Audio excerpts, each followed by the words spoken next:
You know, I found that when I thought about the pillars of things that are important at Farm Tech Society, I found that they really mirrored what was important with Infinite Acres. Really being able to have standardization, focusing on education, focusing on policy for the industry.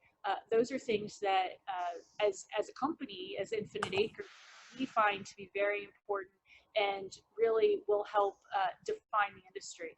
And so when we were researching Farm Tech Society, we felt like everything kind of collaborated together.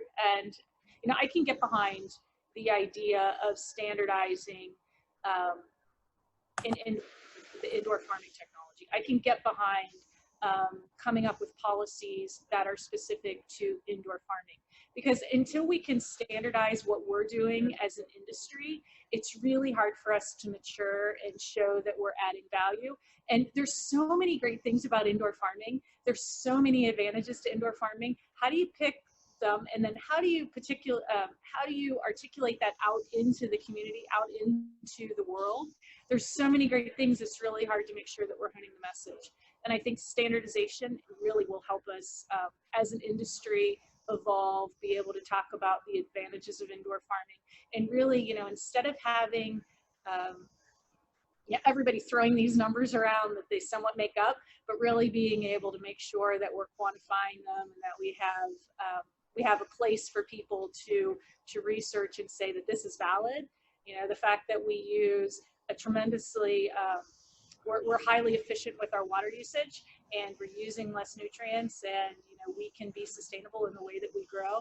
Really being able to quantify that and then having people measure against that to see how they're performing, I think is something that's really important.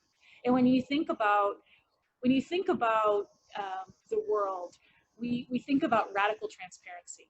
Everyone wants to know where their food comes from. Everyone wants to know the kinds of companies that they're working with.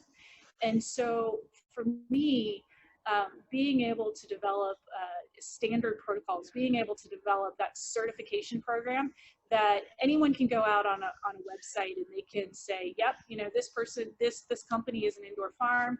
They do sustainably grow produce. They're not using pesticides. They're using 97% less water. They're treating their employees fairly. They're making sure that they're treating the world fairly. Those are things that I think are of great value, and we can monetize those improvements. So that's, you know, standardization for me is what it's all about, and really the way that we can manage to push forward the industry.